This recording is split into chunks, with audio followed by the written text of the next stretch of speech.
ஆண்டவராகிய இயேசு கிறிஸ்து 4 சுவிசேஷங்களிலும் அவருடைய ஊழிய பாதையிலே அவர் தேவனுடைய ராஜ்யத்தை தன்னுடைய முக்கியமான தலைப்பாய் கொண்டு பிரசங்கம் பண்ணுகிறார். அவரை குறித்து நாம் வேதத்தில் வாசிக்கும் பொழுது அவர் கிராமங்கள் தோறும் பட்டணங்கள் தோறும் தேவ ஆலயங்களிலே அவர் தேவனுடைய ராஜ்யத்தை குறித்து பிரசங்கம் பண்ணி வந்தார் என்று சொல்லி பார்க்கிறோம். இன்றைக்கும் அப்படி ஆண்டவராகிய இயேசு கிறிஸ்துவிடத்திலே ஒரு மனுஷன் வந்து நித்திய ஜீவனை பெற வந்து இயேசுவிடத்திலே அணுகிறான். ஏற்கனவே ஒரு மனிதன் வருகிறான், அவன் ஐஸ்வர்யவான். இந்த மனிதன் வந்து நியாய சாஸ்திரி. யூதர்களுடைய பிரிவிலே நிறைய பிரிவுகள் உண்டு. அவர்களிலே பாருங்கள், சதுசேயர் என்கிற ஒரு மார்க்கம் உண்டு, பரிசேயர்கள் என்கிற ஒரு மார்க்கம் உண்டு. இப்படியாக பாருங்கள், இந்த நியாயசாஸ்திரிகளுடைய வேலை என்னவென்று சொன்னால், அவர்கள் வந்து மோசேயினுடைய சட்ட நூல்களை அல்லவிட்டால் முதல் 5 புஸ்தகங்களை நன்றாக அவர்கள் படித்து அதை மற்றவர்களுக்கு விளக்கம் சொல்லுகிறவர்களாக இருந்தார்கள். அப்படினால்தான் ஏரோது ராஜா அவன் வந்து பாருங்கள், யூதர்களுடைய ராஜா பிறந்திருக்கிறார் எங்கே என்று சொல்லி அந்த சாஸ்திரிகள் வந்து கேட்ட பொழுது அவன் யாரை தான் அழைக்கிறான் என்று சொன்னால் இந்த நியாய சாஸ்திரிகளை அழைக்கிறான். யூதர்களுக்குள்ளே இந்த தீர்க்க தரிசனமானாலும் சரி, அந்த லா அப்படிம்பாங்க, முதல் 5 புஸ்தகத்தை அல்லவிட்டால் மோசேனுடைய பிரமாணம், மோசேனுடைய ஆகமங்களில் சட்ட நூல் என்று சொல்வார்கள். அது லா புஸ்தகம். சொல்லுங்க வாயை திறந்து, என்ன புஸ்தகம்? லா. ஒரு யூதன் எப்படி நடக்கணும், ஒரு எப்ரியன் எப்படி நடக்கணும், ஒரு இஸ்ரவேலன் எப்படி நடக்கணுங்கிற லா புக் தான், சட்ட நூல் தான். பாருங்கள், அதை கற்று தேறினவர்கள் தான் யூதர்கள், அதை விளக்குகிறவர்கள் தான் யாரு? நியாயசாஸ்திரிகள். இப்போ இவ்வளவு ஜனங்கள் மத்தியில் நின்று தான் இயேசு பிரசங்கம் பண்ணுவார். கரங்களை உயர்த்தி வர இல்லையே சொல்லுங்களேன். இதில் இன்னொரு வேத பண்டிதர் என்ன சொல்றாருன்னா, சில குறிப்பிட்ட சட்ட நூல்களை எழுதி தங்கள் எங்கே வச்சிருப்பாங்களா, தங்கள் கைக்குள்ளே எப்பவும் இருக்குமா, டக்குன்னு எடுத்து பார்ப்பாங்களா. லா இப்படிலாம் சொல்லுது. இந்த ஹோர்ட்டுக்கு யாராவது போய் பழக்கம்னா தெரியும், அங்கே அட்வொகேட்டுடைய கையில் நிறைய என்னது இருக்கும், கேஸ் கட்டு இருக்கும். அதில் சிலவங்கெல்லாம் இப்போ வந்து டெக்னாலஜி டிஜிட்டல் மாறிட்டாங்க, மொபைல்லே இருக்கும். என்னது இந்த நம்பர் என்ன சொல்லுது, இந்த சட்டம் என்ன சொல்லுது அப்படின்னு அடித்து என்ன செய்வாங்க, அதுவும் ஐபிசின்னு தான் வர எனக்கு, ஐபிசி 306 என்ன சொல்லுகிறது இப்படின்னு அடித்து பார்ப்பாங்க. இப்படி பாருங்கள், இதே போல் இந்த நியாயசாஸ்திரிகளும் எப்பொழுதும் என்னதை வச்சுருப்பாங்க அப்படின்னா, இந்த சட்ட நூல்களிலே குறிப்பிட்ட பகுதியை, ஒருவன் விபச்சாரத்திலே பிடிபட்டால் அவனுக்கு என்ன பனிஷ்மெண்ட், அல்லவிட்டால் ஒருவன் கொலை செய்தால் அவனுக்கு என்ன பனிஷ்மெண்ட் என்கிறதை பாருங்கள் தன் கையிலே வைத்திருப்பார்கள். இப்படிப்பட்ட ஒரு மனுஷன் இயேசுவிடத்திலே வந்தான். அவனை குறித்து லூக்கா எழுதின சுவிசேஷம் 10வது அதிகாரத்திலே 25வது வசனத்திலிருந்து சில வார்த்தைகளை நாம் தியானிக்கிறோம். அப்பொழுது நியாயசாஸ்திரி ஒருவன் எழுந்து அவன் இயேசுவிடத்திலே கேள்வி கேட்டது எதற்கென்று சொன்னால், அவரை சோதிக்கும்படி, போதகரே, நித்திய ஜீவனை சுதந்திரித்துக் கொள்ளும்படிக்கு நான் என்ன செய்ய வேண்டும் என்று கேட்டான். ஆமென். கரங்களை உயர்த்தி ஒரு அல்லேலூயா சொல்லுங்களேன். இன்றைக்கும் நம்முடைய அனுதின வாழ்க்கையிலே நமக்குள்ளே இருக்கிற விசுவாசம், நமக்குள்ளே இருக்கிற நம்பிக்கை, நம்ம கூட ஒர்க் பண்ணுறவங்க, நம்ம கூட நம்முடைய சொந்தக்காரங்க, நம்ம கூட படிக்கிறவங்க எல்லாமே நம்முடைய நம்பிக்கை அவங்களுக்கு தெரியும். அப்படி தானே? நம்ம ஜீசஸை ஃபாலோ பண்ணுறோம், நம்ம வந்து ஆவிக்குரிய சபைக்கு போகிறோம், கர்த்தரை ஆவியோடு உண்மையோடு ஆராதிக்கிறோம் என்கிறது நம்மை சார்ந்த நம்முடைய சொந்தங்கள், உடன்பிறப்புகள், நம்ம கிராமத்தில் உள்ளவங்க, நம்ம தெருவில் உள்ளவங்க எல்லாருக்குமே தெரியும். நம்ம கூட பிஸ்னஸில் அல்லவிட்ட பல நிலைகளில் இருக்கிறவங்களுக்கு தெரியும். அப்போ சிலவங்க வந்து நம்ம இடத்துல கேள்விகளை எழுப்புவார்கள், கொஸ்டின் கேட்பாங்க, நிறைய கொஸ்டின் கேட்பாங்க. இதில் பெரிய விஷயம் என்னென்னா, உண்மையிலே சிலவங்க சில விஷயத்தை அறிந்து கொள்வதற்காக கேட்பாங்க. Price God. அவங்களுக்காய் கர்த்தரை ஸ்தோத்திரம் பண்ணுகிறேன். ஞான ஸ்நானத்தை குறித்து உண்மையிலே அறிந்து கொள்கிறதற்கு கேட்பாங்க. நம்முடைய நம்பிக்கையை வந்து கேட்பாங்க, கூட உங்கள் ஃப்ரெண்ட்ஸு எல்லாம் கேட்பாங்க.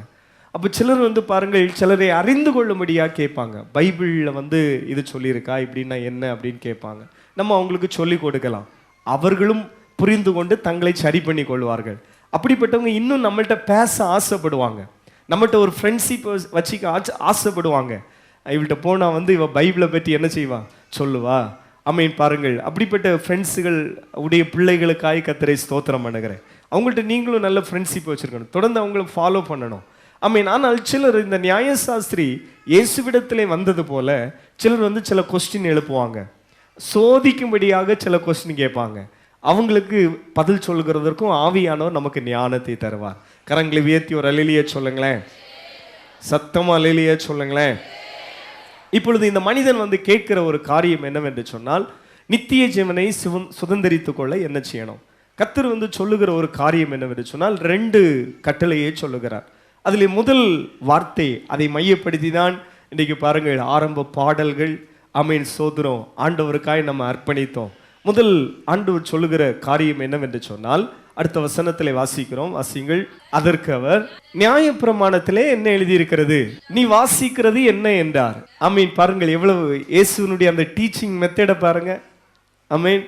இவன் இயேசுவிடத்தில் ஒரு மனிதன் வந்தால் அவன் என்ன எண்ணத்தோடு வருகிறான் என்கிறது அவருக்கு தெரியும். இந்த காலை வேளை ஜெப வீட்டிலே வந்திருக்கிற அன்பு சகோதரனே சகோதரியே, ஆன்லைனில் கவனிக்கிற தேவ பிள்ளைகளே, நம்ம என்ன மைண்ட் செட்டப்போடு என்ன மனநிலையிலே இயேசுவிடத்திலே வருகிறோம் என்கிறதை அவர் அறிகிறார். கரங்களை உயர்த்தி ஒரு கர்த்தரை ஸ்தோத்திரம் பண்ணுங்களேன். ஆமென். அதனால தான் பாருங்கள், அவர் நம்மளை நன்றாய் அறிந்திருக்கிறார். நம்ம மைண்டுக்குள்ள என்ன கிடக்கிறது, உள்ளத்தின் ஆழத்துக்குள்ள என்ன இருக்குது, கர்த்தருக்கு அது வெளிச்சமா இருக்கிறது. கரங்களை உயர்த்தி ஒரு அல்லேலூயா சொல்லுங்களேன். சத்தமா அல்லேலூயா சொல்லுங்களேன். ஆமென். பாருங்கள், இயேசு அவனை பார்த்து பாருங்க, அவனிட்டே கேட்கிறார், நியாயப்பிரமாணம் என்ன சொல்லுகிறது, என்ன நீ அதிலே கற்று தேறின மனுஷன், அதை குறித்து விளக்குகிற மனுஷன். உடனே பாருங்கள் அவன் பிரதியுத்தரமாக அழகா சொல்றான். அவன் வந்து பாருங்க இயேசு அவனை என்கரேஜ் பண்றாரு. ஓகே, நல்ல ஏன்னா இவர் போதகருங்கிறத கண்டுபிடித்தான்.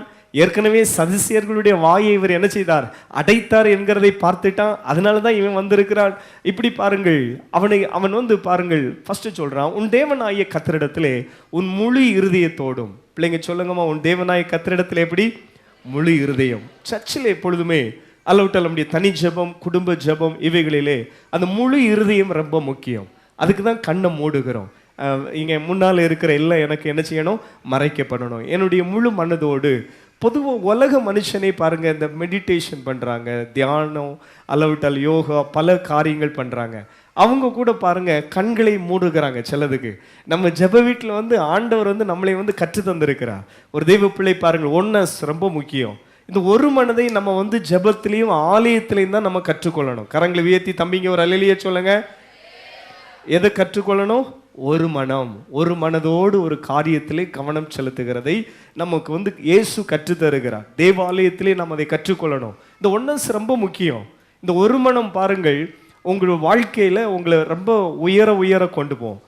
இந்த ஒரு மனதை உங்கள் லைஃப்பில் நீங்கள் வந்து கற்றுக்கொண்டீங்கன்னா, அது என்ன சப்ஜெக்டாக இருக்கட்டும், மேக்ஸாக இருக்கட்டும், சயின்ஸாக இருக்கட்டும், தமிழாக இருக்கட்டும், இங்கிலீஷாக இருக்கட்டும், அந்த டீச்சர் வந்து எந்த லெசனை வந்து அவங்க வந்து டீச் பண்ணுறாங்களோ அதை வந்து கரெக்டாக நீங்கள் என்ன செய்வீங்க, அடுத்தது அங்கே இருக்குது. அப்போ கவனிங்க, அந்த ஒன்னஸ் அப்படி ஒரு விஷயத்தை நல்ல கவனமாக கவனிப்பீங்கன்னா, ஆமீன். பாருங்கள், இந்த அனுபவம் உங்கள் லைஃப் ஃபுல்லாக இருக்கும். டியூஷன் போனாலும் அங்கே கவனிப்பீங்க. அது வந்து நாளைக்கு ஒரு ஜாபில் போனால் கூட அதில் கவனமாக கவனிப்பீங்க. உங்களுக்கு ஒரு டீம் லீடர், ஒரு மேனேஜர் இருந்தால் இந்த தம்பி இந்த தங்கச்சியெல்லாம் கொள்ளலாம், ஒரு மனமாக வேலை செய்கிறா. ஒரு சமீபத்தில் நம்ம ஒரு தம்பி வந்து நல்ல வேலையில் போனான், நல்ல கம்பெனியில் போனான். அவன் நினைத்தான் அடுத்தது நான் அடுத்தடுத்த லெவல் போவேன் அப்படின்னு சொல்லி. அவனால் முடியலை. திடீர்னு ஒரு நாள் அவனுக்கு லெட்ரு. என்ன லெட்ருன்னா, அவ்வளோதான், நீ வீட்டுக்கு போ அப்படின்னு டிஸ்மிஸ் லெட்ரு. என்ன அப்படின்னா, இவனுக்கு வேலையெல்லாம் அவங்க கேமராவில் கொஞ்ச நாளாக நினச்சிட்டு இருந்திருக்காங்க, கவனிச்சிட்டு இருக்காங்க.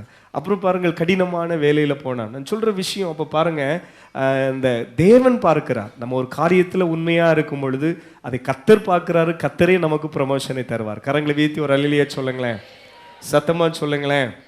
அப்போ உன் தேவனாகிய கர்த்தரை உன் முழு இருதயத்தோடும் ஆண்டவரை செய்வீர். ஒன்னஸ், ஒரு மனதை செலுத்தணும். அடுத்தது பாருங்கள், உன்னுடைய முழு ஆத்மாவோடும், நல்ல ஆத்மார்த்தமா. அப்படி அதுக்கு ஒரு நல்ல டிரான்ஸ்லேஷன் எப்படி தெரியுமா, நல்ல மெய் மறந்து. சிலவங்க சமையல் செய்தவரை அப்படி வேற ஒன்றும் மைண்ட் வரும், அப்படி அந்த மெய் மறந்து செய்வாங்க. ஏதாவது வாஷிங், கிளீனிங், எதை செய்கிறோமோ அதை ஆத்மார்த்தமாக செய்யணும். பைபிள் சொல்லுகிறது, எதை செய்தாலும் அதை யாருக்காக செய்யுங்க, கர்த்தருக்காக செய்யுங்க. அப்போ ஆண்டவரை பாடுகிறது, துதிக்கிறது, ஆராதிக்கிறது, அதில் நம்மளை அப்படியே பாருங்கள், நம்மளை முழு ஆத்துமாவோடு. அடுத்து மூன்றாவது கவனிங்கள், முழு பலத்தோடு. வாயை திறந்து சொல்லுங்க, என்னது? பலத்தோடு. கொஞ்சம் பலம் எனக்கு இருக்குங்கிறவங்க ஒரு அல்லேலூயா சொல்லுங்க. ஆமென், அல்லேலூயா. ஆண்டவர் இதை தான் எதிர்பார்க்கிறார். நல்ல நம்ம ஸ்ட்ரென்த்தை கர்த்தருக்காய் கொடுக்கணும். கைகளை தட்டி ஆராதிக்கிறது பாருங்க. சில நேரம் சில தம்பிங்கெல்லாம் ஆராதிக்க வந்தாச்சுன்னா ஒரு மாதிரி நோய் பிடித்தவன் போல இருப்பான். ஆனால் கிரவுண்டில் இன்னும் விளையாடுறதை கூட்டாச்சுன்னா அங்கே வந்துடும். சில ஆட்கள் வந்து இந்த சாப்பிட்றதுக்குனாலும் நல்லா ஆக்டிவ் ஆயிடுவான், சண்டை போடுறதுக்கும் நல்ல என்ன செய்வாங்க, ஆக்டிவ் ஆயிடுவாங்க. அப்படி இல்லை, நம்ம வந்து பாருங்க முழு பலத்தோடு கர்த்தரை ஆராதிக்கணும். ஆமென். ஒரு பாட்டு வேணும், என் பலன் யாருக்காக? இயேசுவுக்காக. ஆமென். அல்லேலூயா. சத்தமா கரங்களை வீழ்த்தி ஒரு அல்லேலூயா சொல்லுங்களேன். இதில் இன்னொரு விஷயம் என்ன தெரியுமா, அந்த சாதாரண செல் அல்லாட்ட பேட்ரி, பைக் பேட்ரி, கார் இதெல்லாம் யூஸ் பண்ண பேட்ரி என்ன செய்யிட்டு இருக்கோம், லோவாகும். ஆனால் கர்த்தருக்காக நீ எதை கொடுக்கிறியோ அதை அவர் ஆசீர்வதித்து அவன் பல மடங்கு பெருக பண்ணி தருவார். கரங்களை வீழ்த்தி ஒரு அல்லேலூயா சொல்லுங்களேன். ஒரு ஆச்சரியம் என்னன்னா பாருங்க, சிலவங்கெல்லாம் 84 வயதிலையும் சபையில் வந்து ஆண்டவரை ஆராதிப்பாங்க. பைபிள்லையும் சொல்லப்பட்டிருக்கு, நான் கண்களிலும் கண்டிருக்கிறேன். ஆமென். ஏன்னா அவங்க பலனை கர்த்தருக்காய் கொடுத்தார்கள். அல்லேலூயா. சோத்திரம். வசனம் என்ன சொல்லுகிறது? கர்த்தர் தம்முடைய ஜனத்திற்கு பலன் கொடுக்கிறார், கர்த்தர் தம்முடைய ஜனத்துக்கு சமாதானம் அருளுகிறார், கர்த்தர் தம்முடைய ஜனத்தை என்ன செய்கிறார், ஆசீர்வதி. அப்போ சரீர சுகம் தேவனுடைய ஒரு தானம். எத்தனையோ பாருங்க ஸ்போர்ட்ஸ் மேன், எத்தனையோ அந்த சில ஒருக்க அந்த கோவிட் டைமில் இந்த கனடாவா ஆந்திராவில் ஒரு நம்ம ஊரில் ஒரு ஸ்டார் என்னது ஒரு நடிகர் போல் அங்கே ஒரு ஆள் இறந்து போனார்.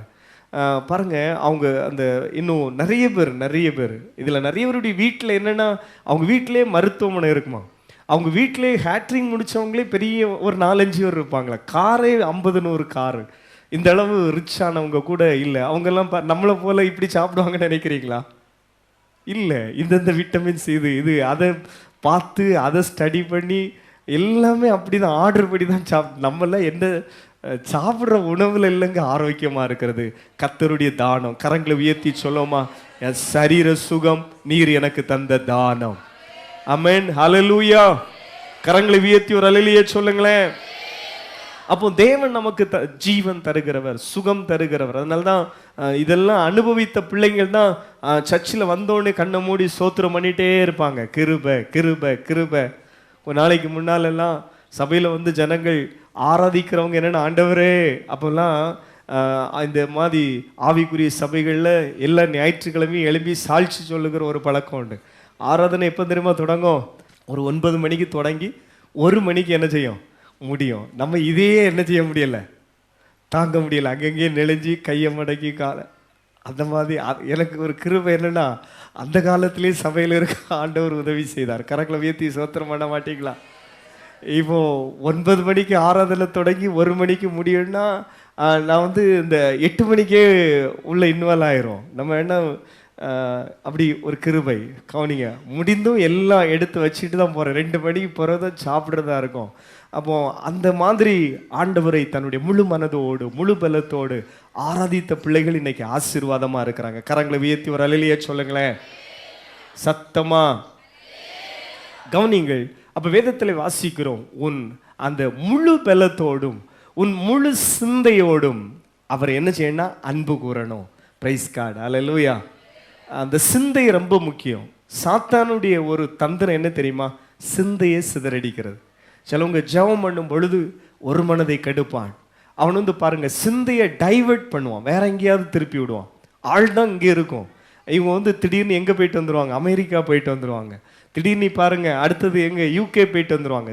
ஆள் தான் இங்கே இருக்கும், சிந்தை வந்து வீட்டுக்கும் போயிட்டு வந்துடும். இன்னும் மழை பெய்யுமோ, அடுத்தது என்ன மத்தியானம் இனி இந்த கடை திறந்துருக்குமோ, அப்படி பல டென்ஷனில் இருப்பாங்க. அப்படி அல்ல, முழு சிந்தையோடும் சொல்லுங்க வாயை திறந்து ஆமென். அல்லேலூயா. அதை அன்பு கூறுவேன் இன்னும் அதிகமாய். சிந்தை ரொம்ப முக்கியம். அந்த சிந்தையிலும் இயேசுவை அன்பு கூற வேண்டும். இப்படி பாருங்கள், அவன் அழகாக சொன்னான். இயேசு அவனை என்கரேஜ் பண்ணி அவனுக்கு சொல்லுகிற ஒரு வார்த்தை. ஆமென். அடுத்த கண்டினியூ வாசிங்களேன். அவர் அவனை நோக்கி நிதானமாய் உத்தரவு சொன்னாய். ஆமென். பாருங்கள், அப்படியே செய், அப்பொழுது பிழைப்பாய். அப்பொழுது நித்திய ஜீவன் கிடைக்கும். நல்ல நிதானமாய் சொன்னாய். இவனுக்காக கர்த்தரை ஸ்தோத்திரம் பண்ணுகிறேன். அப்போ பாருங்கள், நல்ல நிதானமாய் அவன் பதில் சொல்லுகிறான். அடுத்தது பாருங்கள், அவன் தன்னை நீதிமானாய் காண்பிக்கிறான். நீதிமானாய் காண்பித்து இயேசுவை நோக்கி அம்மையின் பாருங்கள், எனக்கு பிறன் யார் என்று கேட்கிறான். மத்தேயு 22 அதிகாரம் 35 வசனத்தை வாசிங்கள். இப்போ நியாயசாஸ்திரி அவரை சோதிக்கும்படி இப்பொழுது பாருங்கள், அவன் சொல்லுகிறான் ஹோல் சட்டம் வேணா, இவன் என்ன செய்யணும்னா இயேசுவை எப்படியாவது மடக்கலான்னு பார்க்கிறான். இயேசுவை விட தன்னை பெரியவனாக காண்பிக்கிறான். இந்த ஆர்கியூமெண்ட் பண்றாங்கல்ல சிலவங்கெல்லாம், ஏதாவது விவாதம் பண்ண வருவாங்க, தர்க்கம் பண்ண வருவாங்க. அவங்க என்னன்னா பாருங்க, எப்படியாவது பேச்சில் எல்லாரையும் மடைக்கணும். இந்த எண்ணம் வந்து ஒரு தேவ பிள்ளைகளுக்கு இருக்கக்கூடாது. கரங்களை வீத்தி அல்லேலூயா சொல்லுங்களேன். குடும்ப வாழ்க்கையில முக்கியமா அது இருக்கக்கூடாது. கணவன் மனைவிக்குள் அது இருக்கக்கூடாது. பிள்ளைகள் பெற்றோருக்குள் அது இருக்கக்கூடாது. நம்ம ஒரு வார்த்தையை சொல்லி தாழ்ந்து நம்ம ஒரு பலியாடா ஆகிறதுனால ஒன்றும் குறைஞ்சி போகாது. ஏதாவது குறையுமா? பிள்ளைங்க கவனிங்க, மாறி அக்கா தங்கச்சிங்க, அண்ணன் தம்பி, சில வேளையில் அக்கா தங்கச்சி எல்லாம் ஃபைட் பண்ணுவாங்க. அப்போ எதுல தான் அந்த ஃபைட் முதல்ல தொடங்கும் சொல்லுங்க? வாயின் வார்த்தையில தான் தொடங்கும். அதுல ஒரு விஷயம் நம்ம வந்து தாழ்ந்து போகிறதுனால நமக்கு ஒன்றும் குறைந்து போகாது. இப்போ இவன் வந்து பாருங்கள், இயேசுவை தன்னுடைய வார்த்தையினாலே அடக்கும்படியாய் நியாயப்பிரமாணத்திலே இந்த கற்பனை பிரதானமானது என்று கேட்கிறான். இங்கு 2 போதனை சொல்லப்படுகிறது. ஒன்று, வாசிங்கள், முழு இருதயத்தோடும் உன் முழு ஆத்துமாவோடும் உன் முழு மனதோடு அன்பு கூறுவாயாக.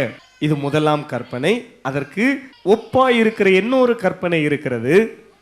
உன்னிடத்தில் நீ அன்பு கூறுகிறது போல பிறனிடத்திலும் அன்பு கூறுவாயாக. அப்ப இந்த வார்த்தையை சொன்னதுனால தான் அவன் கேட்கிறான், எனக்கு பிறன் யார் என்று சொல்லி கேட்கிறான். இன்னைக்கு பாருங்கள், இந்த முழு நியாய பிரமாணமும் அல்லாவிட்டால் மோசேயினுடைய லா, இந்த வசனத்தை மட்டும் பிடிச்சிட்டு சிலவங்க அந்த ஆர்கியூமெண்ட் பண்ணுவ சகோதரர்கள் கேட்பாங்க, அந்த எல்லா கற்பனையும் இந்த 2 தான் அடங்கி இருக்குமா? இல்லை. நியாயப்பிரமாணம் இயேசு கிறிஸ்து வந்து புதிய உடன்படிக்கை அல்லாவிட்டால் புதிதான காரியத்தை அவர் துவங்குகிறார். அவர் வந்து நிறைய காரியங்களை நமக்கு கற்று தந்திருக்கிறார். அப்போஸ்தலர்கள் மூலம் பரிசுத்த ஆவியானவர் சபை எப்படி பாருங்கள் நடக்கணும், ஒரு விசுவாச பிள்ளைகள் எப்படி நடக்கணும் என்று சொல்லி நிறைய விஷயங்களை நமக்கு கற்று தந்திருக்கிறார். ஆனபடினாலே சிலவர்கள் இந்த வசனத்தை பிடிச்சிட்டு முழு நியாயப்பிரமாணமும் இந்த 2 வசனத்திலே அடங்கி இருக்குன்னு சொல்லிட்டு பிழைத்து கொள்வாங்க. அப்படி கிடையாது. அதாவது மோசேயினுடைய சட்ட நூல், மோசேயினுடைய அந்த நியாயப்பிரமாணம் தான் இந்த 2 பாருங்கள் கற்பனையிலே முழுவதும் என்ன செய்கிறது, அடங்கி இருக்கிறது. அதுக்கு பிறகு வந்து வேற கற்பனை இருக்கிறது. புதிய ஏற்பாட்டு காலத்திலே பாருங்க, சபைக்கு ஆண்டவர் வந்து கட்டளை, பிரதான கட்டளை என்று சொல்லுகிறது எது என்று சொன்னால் பாருங்கள், பரிசுத்த ஆவியானவரை நம்ம நிரப்பப்படுகிறது. பிதா குமாரன் பரிசுத்த ஆவி நாமத்தினால மூழ்கி ஞானஸ்நானம் எடுக்கிறது. பாருங்கள், இன்னும் ஆகியால் நீங்கள் புறப்பட்டு போய் சகல ஜனங்களுக்கும் நீங்கள் என்ன செய்யணும், சுவிசேஷத்தை பிரசங்கிக்கணும். பாருங்கள், இப்படி நிறைய விஷயங்களை புதிய ஏற்பாட்டிலே ஒரு விசுவாச பிள்ளை சபை செய்கிறதற்கான நிறைய காரியங்கள் இருக்கிறது. நம்ம ஒருவர் ஜெபம் பண்ண வேண்டும், பாருங்கள், நற்கிரியைகளை செய்ய வேண்டும், இப்படி சொல்லிக்கொண்டே போகலாம். ஆனால் மோசேயினுடைய சட்ட நூல் நியாயப்பிரமாணம் பழைய ஏற்பாட்டுக்கு வந்து எப்படி ரொம்ப கடினமானது. ஒரு மனுஷன் ஒருத்தனுக்கு கண்ணை அவன் வந்து நோண்டிட்டான்னா அதுக்கு பதில் இவனுக்கு கண்ணை என்ன செய்யணும், நோண்டணும். ஒரு மனுஷன் ஒருத்தனை அடிச்சு பல்ல உடைச்சிட்டான்னா அதுக்கு பதில் இவனுக்கு பல்ல என்ன செய்யணும், உடைக்கணும். அது நல்லா இருக்கு, அப்படிதானே? தம்பிமாரெலாம் கொஞ்சம் இதுவரை கமந்து இருந்தவன் இது நல்லா இருக்கான்னு சிரிச்சுட்டு மேலே பார்க்குறான். அதுக்கு என்ன ஒரு விஷயம் இருக்கும். ஒரு அம்மா அப்பாட்ட போய் இங்கே பேர் என்னை ஏன் பெத்தீங்க அப்படின்னு சொன்னோம்னாக்கி அதுவும் நல்லா இருக்கும். கூடி இருந்து கல் எறிஞ்சு என்ன செய்யணும், கொல்லணும். அல்லேலூயா. அப்போ பழைய ஏற்பாட்டு லா கொள்ளாமா, இது கொள்ளாமா? இதுதான் கொள்ளலாம், அப்படிதானடா?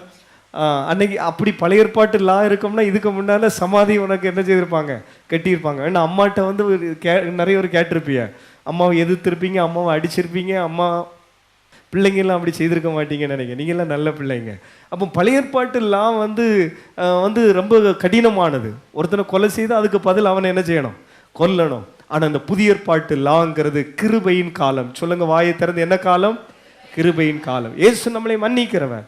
யாரெல்லாம் செய்த பாவங்களுக்காக மனஸ்தாபப்பட்டு உண்மையாய் சிலுவையை நோக்கி பார்த்து இயேசுவே உங்க பரிசுத்த இரத்தத்தினால் என்னை கழுவுங்க அப்படிங்கிறாங்களோ அவங்களை இயேசு மன்னிக்கிறா.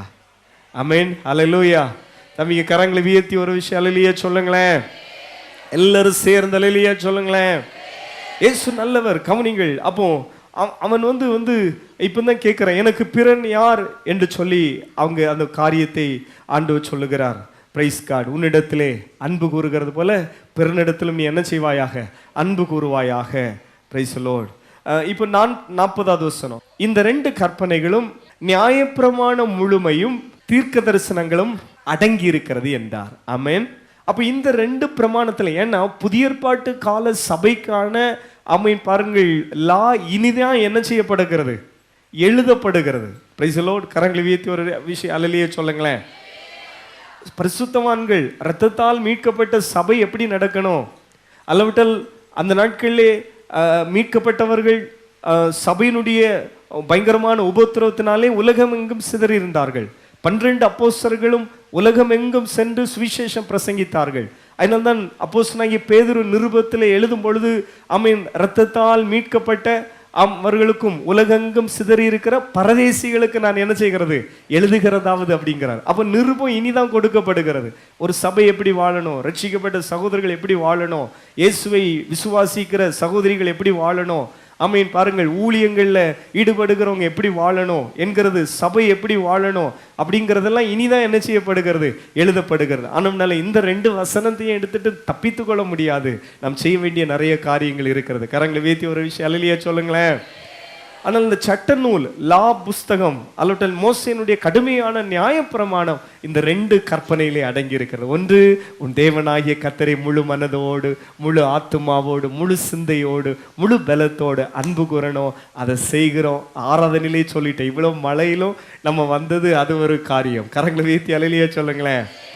2வது உன்னை நேசிக்கிறது போல அல்லவிட்டால் பிறனையும் கொஞ்சம் என்ன செய்யணும், நேசிக்கணும். ஆமென். அன்பு அது பாருங்கள் ஒரு பயங்கரமான ஒரு சட்டமாக இருக்கிறது. ரோமர்கள் நிருபம் அப்போஸ்தலனாகிய பவுல் அங்கே குறிப்பிடும் பொழுது 13வது அதிகாரத்தை திருப்பிக் கொள்ளுங்கள். அதில் 7வது வசனத்திலிருந்து சில வசனங்களை வாசிப்போம். யாவருக்கும் செலுத்த வேண்டிய கடமைகளை செலுத்தணும். யாருக்கெல்லாம் இந்த டாக்ஸி செலுத்த வேண்டுமோ அவங்களுக்கு நீங்கள் டாக்ஸியை செலுத்தணும். அவனுக்கு வரியையும் தீர்வையும் செலுத்துங்கள். பாருங்கள், யாருக்கு பயப்பட வேண்டியது இருக்கிறதோ அவங்களுக்கு என்ன செய்யணும், பயப்படணும். ஒரு அதிகாரி இருக்கிறாங்கன்னா அவங்க முன்னாலே அப்படி நான் தென்னவெட்டான ஆளு அப்படின்னு நடந்தாச்சுன்னா அப்புறம் சட்ட சிக்கல். யாருக்கு பயப்படணுமோ அவங்களுக்கு என்ன செய்யணும், பயப்பட வேண்டும். அடுத்தது, யாரை கனம் பண்ண வேண்டியதோ அவரை கனம் பண்ணணும். இப்போ ஸ்கூலுக்கு நீங்கள் கிளாஸுக்கு போகிறதே லேட்டு, அங்கே மேம் கிளாஸில் இருப்பாங்க, அவங்கள விஷ் பண்ணணும். குட் மார்னிங் மேம் அப்படிங்கணும், அதோட குட் மார்னிங் சார் அப்படிங்கணும், கனம் பண்ணணும். Praise the Lord. ஆமாம், பைபிள் ஏற்கனவே இரத்தத்தால் மீட்கப்பட்ட நமக்கு சொல்லுகிற ஒரு சத்தியம், கனம் பண்ணுகிறதுல என்ன செய்யணுமாம், முந்தி கொள்ளணும். கரங்களை வீழ்த்தி ஒரு அல்லேலூயா சொல்லுங்களேன். நம்ம எப்படி பழவிட்டோம்னா மற்றவங்களை கனவீனம் பண்ணியே பழவிட்டோம். கனவீனமாக பேசி சிலவங்களுடைய அகராதியெல்லாம் திருப்பி பார்ப்போம்னா, அகராதின்னா என்ன, அவங்க வாழ்க்கை சரித்திரத்தை பிறந்ததுலேருந்து இதுவரை பார்ப்போம்னா ஒரு மனுஷனை கூட இவங்க நல்லவன்னு என்ன செய்திருக்க மாட்டாங்க, சொல்லியிருக்கவே மாட்டாங்க, அப்படி பேசியும் பழகிருக்க மாட்டாங்க. அப்படிப்பட்ட நபர்களுக்கு கூட தான் நம்ம என்ன செய்கிறோம், பிரயாணப்படுகிறோம். ஆனால் பாருங்கள், பைபிள் சொல்லுகிறது ஆமீன் பாருங்கள், சிலரை ஆமீன் பாருங்கள், யாரை கனம் பண்ணணுமோ அவங்களை என்ன செய்யணும், கனம் பண்ணணும். கனம் பண்ணுகிறதுக்கு நாம் என்ன செய்ய வேண்டும், முந்தி கொள்ளணும். பைபிள் சொல்லுகிற இன்னொரு சத்தியம் என்னவென்று சொன்னால், எப்பொழுதுமே ஆமீன் நம்மளை விட இவங்க பெஸ்ட்டுன்னு ஒரு மனுஷனை நம்ம என்னைக்கு நினைக்கிறோமோ அன்னைக்கு நம்மளால அடுத்த லெவலுக்கு கர்த்தர் கொண்டு போவார். நம்ம கூட ஒர்க் பண்ணுறவங்களா இருக்கலாம், அல்லவிட்ட நம்ம உடன்பிறப்புகளாக இருக்கலாம், அல்லவிட்ட பாருங்கள் ஓகே என்னை விட அவங்க குட்டு. பைபிள் அப்படி தானே சொல்லுகிறது. ஆமீன் பாருங்கள். ஆனபடினாலே அன்பு தேவ பிள்ளைகளே, பைபிள் சொல்லுகிறது யாரை கனம் பண்ண வேண்டுமோ அவர்களை என்ன செய்ய வேண்டும், கனம் பண்ண வேண்டும். ஜெபம், அதற்காக ஜெபம் பண்ணுங்க. அந்த ஜெப குறிப்புகளில், உபவாச ஜெபங்களில், இரவு ஜெபங்கள் இப்படி ஒரு வார்த்தையை சொல்லுகிறது உண்டு. ஆண்டவரே, நாங்கள் மட்டும் இல்லை, எங்கள் தலைமுறைகளும் எந்தவித லோன்லேயோ கடன்லேயோ என்ன செய்யக்கூடாது, அகப்பட்டுறக்கூடாது. கரங்களை வியத்தி அதை ஒரு விண்ணப்பமாக பண்ண மாட்டீங்களா? கரங்களை வியத்தி, கர்த்தாவே இந்த கடன் பாரத்திலேருந்து என்னை விடுவீங்கப்பா. நாங்கள் மட்டும் இல்லை, எங்கள் சந்ததிகளும் இந்த கடனில் அகப்பட்டு விடக்கூடாது. ஆமென்.